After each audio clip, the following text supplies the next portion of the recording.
Hallo ihr Lieben und herzlich willkommen zu meinem Kanal Ehrlich Handmade.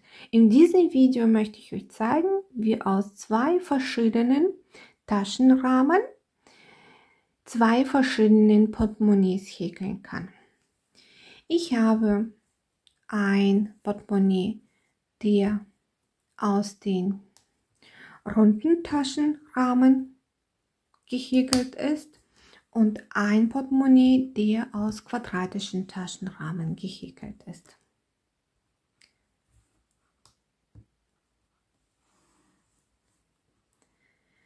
Ich hoffe, dass mein Video euch gefällt und ihr diese kleinen Täschchen oder auch Portemonnaies nachhäkeln könnt. Ich werde mich auch sehr freuen, wenn ihr einen Daumen hoch macht und meinen Kanal abonniert. Auf der Stelle wünsche ich dann euch viel Spaß beim Nachhäkeln. Da es zwei verschiedene Taschenrahmen sind, habe ich zwei verschiedene Taschenboden gehäkelt. Ich erkläre euch, wie ich es gemacht habe. Und erstmal nehme ich den runden. Für diesen Taschenboden habe ich einen Kreis gehäkelt. Also meinen Kreis habe ich in Strickmuster gemacht. Dadurch ist der auch ein bisschen stabiler geworden, weil der Faden ja ganz dünn ist. Das ist Polyesterschnur 3 mm. So, ich habe es so breit gehäkelt, dass ich, wenn ich den Boden auf den Taschenrahmen lege, dass es ihr auch reinpasst. Also größer darf er nicht sein, weil wenn wir nachher die Wand hochhäkeln, ich zeige einmal einen Boden, und legen dann auch die Tasche nachher so zusammen. Das nimmt ja dann so ein runden oder halbrunden Form auf. Und dann müssen wir diesen Taschenrahmen aufnehmen, dass der auch nicht größer ist. Sonst kriegen wir nachher diesen Taschenrahmen nicht zu. Also wichtig ist, dass der Boden nicht größer ist als der Taschenrahmen. Das ist sehr wichtig. So, für den quadratischen Taschenrahmen habe ich einen quadratischen Boden gehäkelt. Wie ich es gemacht habe. Ich habe dann die Luftmaschen aufgeschlagen, kann leider noch nicht sagen, wie viele Luftmaschen das sind, weil jeder hat unterschiedliche Größe von diesen Taschenrahmen. Ich habe es so gemacht, dass mein Boden, wenn ich es reinlege,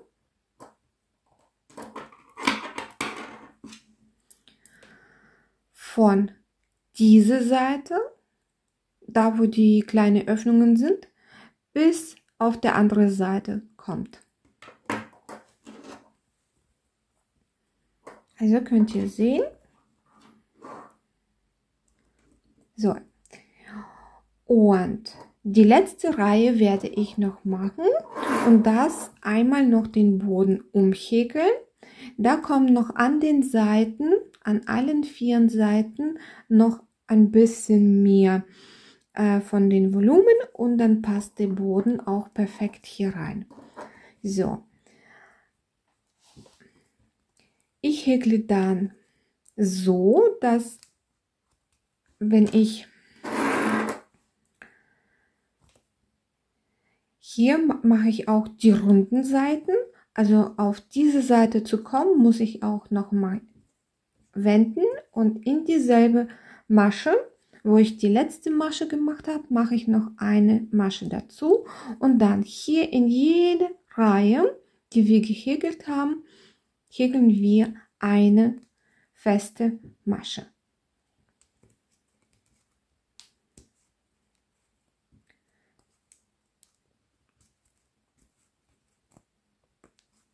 So, weiter bis zu der Ecke angekommen, 2 feste Maschenarbeit wenden, auf diese Seite dann jeweils in jede Masche eine feste Masche häkeln, an der Ecke ankommen, wieder 2 Maschen in eine Masche häkeln, wenden und bis diese Reihe weiter häkeln. Also ich mache meinen Boden dann weiter und wenn der fertig ist, zeige ich euch das Endergebnis. Der Boden ist jetzt komplett fertig.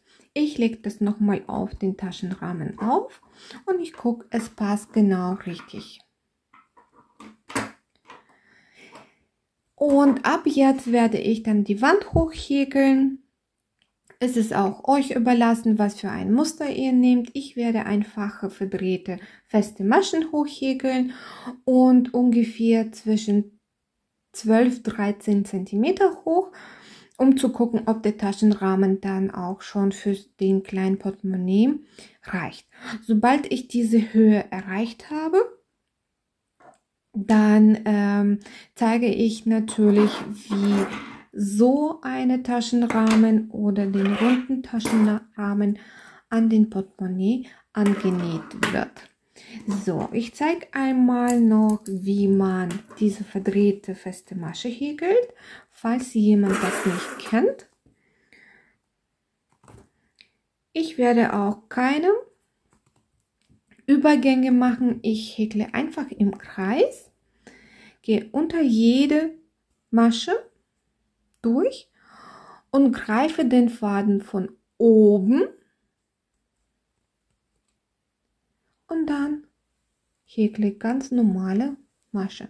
Dadurch, dass ich den Faden von oben greife, verdreht sich der Faden hier vorne und es sieht wie ein X aus. Deswegen nennt man das auch verdrehte feste Masche. Einfache verdrehte feste Maschen häkeln im Kreis ohne Übergänge und circa 12 bis 13 cm hoch. Beide Täschchen sind jetzt fertig, die sehen immer so aus. Und jetzt werden wir Taschenrahmen an die Täschchen oder die Portemonnaies annähen. Ich zeige erstmal an den runden, weil das einfacher geht, und dann an den quadratischen, weil da ein bisschen schwieriger ist. So, bevor es losgeht, nähen werde ich mit der Angelschnur, den habe ich von meinem Mann bekommen. Falls es nicht vorhanden ist, nehmt ihr ganz normalen Faden, den ihr 4 bis 6 Mal zusammenlegt. Und wichtig ist, ihr habt ja dann eine Nähnadel, dass diese Nadel hier durch die Öffnungen passt. Das ist sehr wichtig. So, ich habe jetzt diesen kleinen Portemonnaie zusammengelegt und beiden Seiten mit dem Faden markiert. Dann nehme ich den Taschenriemen und stecke ich den so rein. Und da, wo die Mitte ist von den Taschenriemen, nehme ich meinen Faden und verknote die beiden Teile miteinander, dass die mir auch nicht rutschen. Von der anderen Seite genauso. Und jetzt habe ich dann beide Seiten gleich und der Rahmen rutscht mir nicht weg. Dann nehme ich zur Hilfe noch so einen Schraubenzieher, fange hier an und steche diesen Stoff jetzt in den Taschenrahmen rein. Wichtig ist natürlich, dass das auch nicht zu dick ist und da richtig schön reinpasst.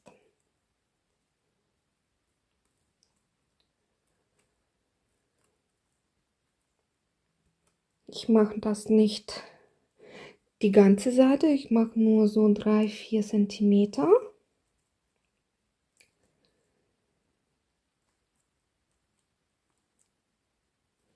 Und dann fange ich an zu nähen, nehme meinen Nähnadel und steche dann in die erste Öffnung rein und ziehe hier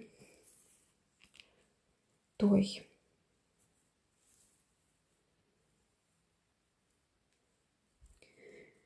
Das Endstück wird nachher auch versteckt. Dann versuche ich wieder zurückzukommen und rauszufinden, wo die nächste Öffnung ist. Ich hoffe, ihr könnt das sehen. Und dann wird es so weiter, Stich für Stich, dieser Taschenrahmen angenäht.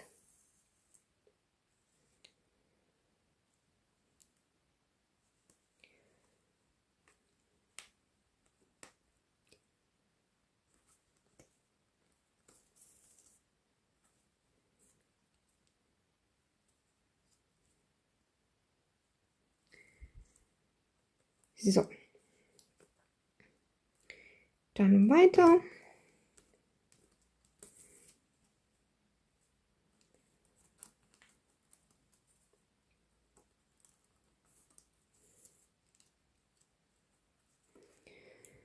Dann kann man ja auch diesen Stoff hier weiter reinstechen und weiter annähen.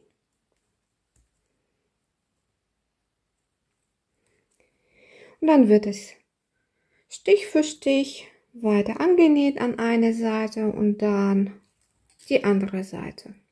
Und dann ist dann die Täschchen oder diese kleinen Münzenportemonnaie fertig. Bei diesem Portemonnaie ist das Prinzip ähnlich. Wir suchen auch die Hälfte. Habe ich hier schon markiert. Dann richte ich auch die Ecken, lege den Rahmen rauf und gucke, dass das auch richtig schön passt, dass die Ecken zu den Ecken von den Taschenrahmen passen. Dann befestige ich erstmal die Mitte.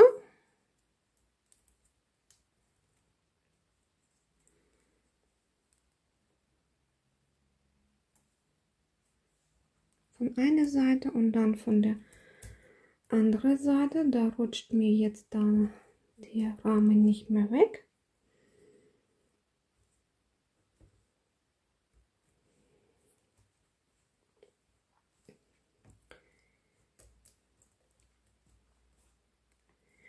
Wenn ihr wollt, könnt ihr auch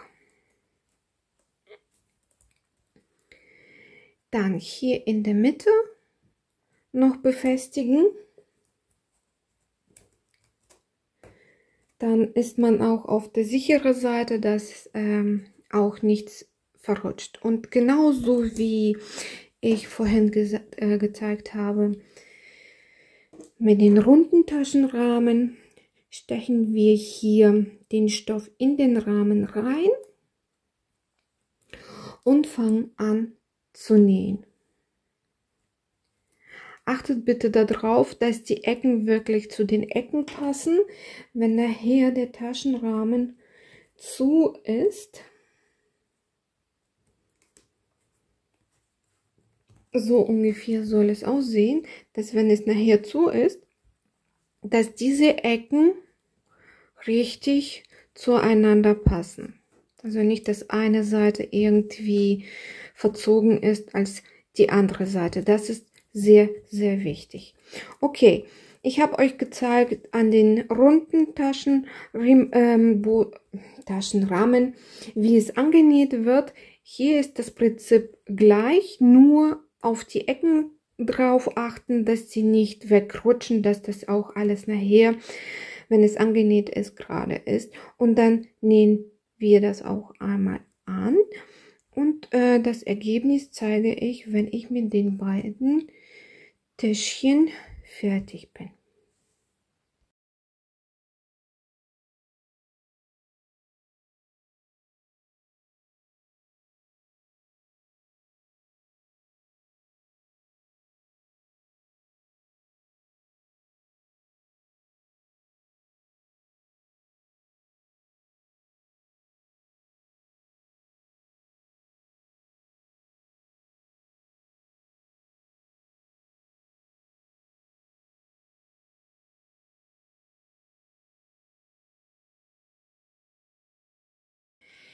Die 2 Portemonnaies sind jetzt fertig und sehen so aus. Das ist der runde.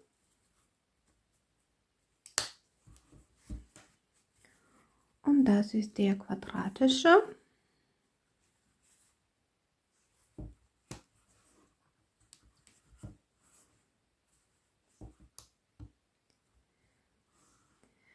Ich hoffe, dass mein Video euch gefallen hat und ihr diese kleinen Portemonnaies nachhäkeln könnt.